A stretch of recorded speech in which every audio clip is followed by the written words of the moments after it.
Assalamualaikum warahmatullahi wabarakatuh. Saya Tika Mulia Mafiroh dari kelas 2 Ekonomi Syariah B dengan NIM 40121048 akan menjelaskan mengenai resuman materi dari pertemuan 2 sampai pertemuan 6.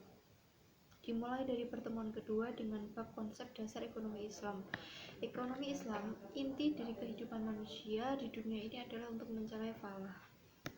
Ekonomi Islam sendiri adalah suatu cabang ilmu pengetahuan yang berupa memandang, menganalisa, dan akhirnya menyelesaikan masalah dengan cara yang islami. Definisi ekonomi Islam adalah ilmu yang mempelajari usaha manusia untuk membuat dan untuk mencapai falah. Tujuan dari ekonomi Islam sendiri adalah falah yang pertama, yang kedua ada hayat thayyibah dan maslahah.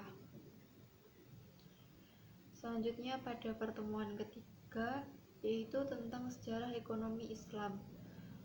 Sejarah ekonomi Islam itu dibagi menjadi dua, yang pertama pada masa Rasulullah dan yang kedua pada masa Khulafaur Rasyidin. Nah, pada masa Khulafaur Rasyidin ini itu ada 4 masa.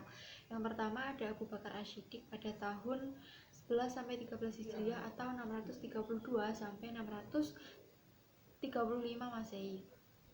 Selanjutnya ada Umar bin Khattab pada tahun 13 sampai 23 Hijriah atau 634 sampai 644 Masehi.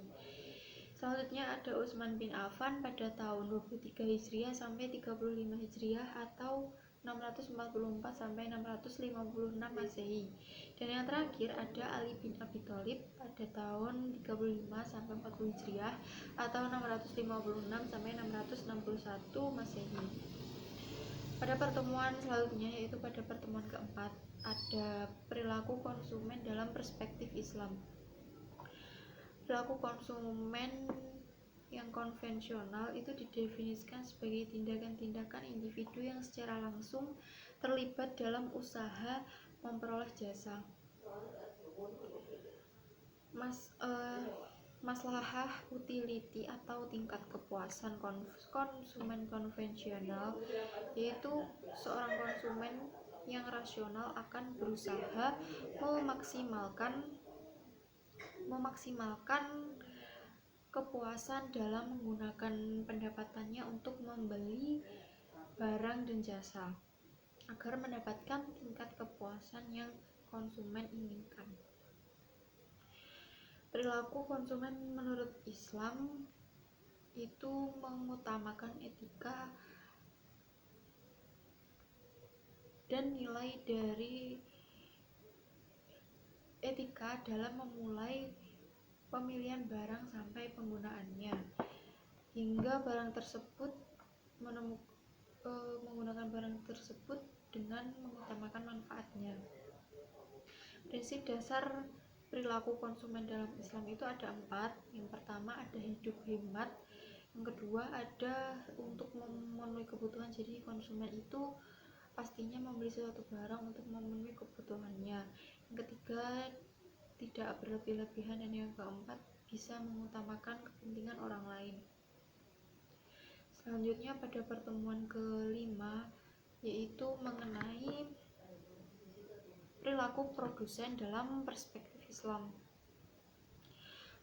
Produsen dalam perspektif Islam dengan menerapkan prinsip yang pertama ada falah, untuk mencapai falah tadi, yang kedua ada maslahah, yang ketiga ada untuk memenuhi kebutuhan Islam.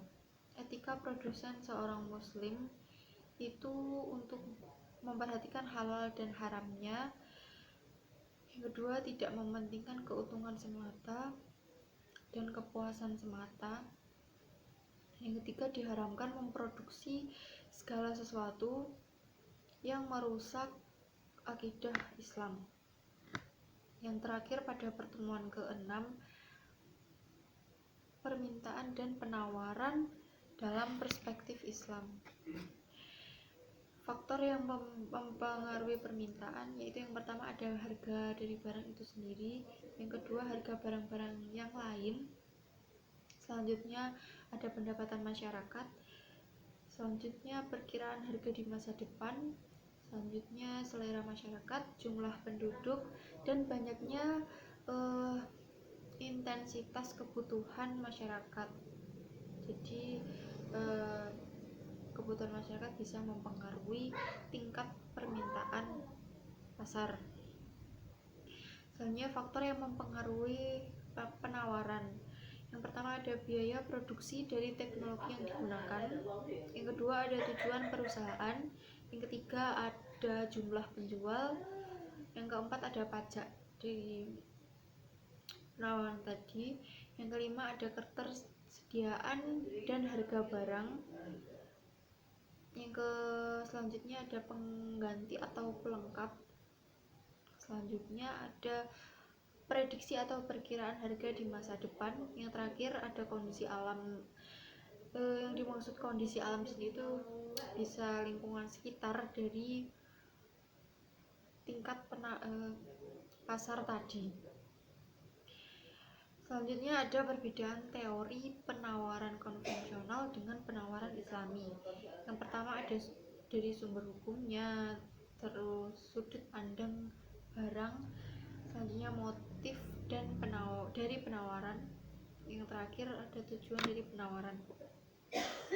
Sekian yang bisa saya sampaikan, kurang lebihnya mohon maaf. Wassalamualaikum warahmatullahi wabarakatuh.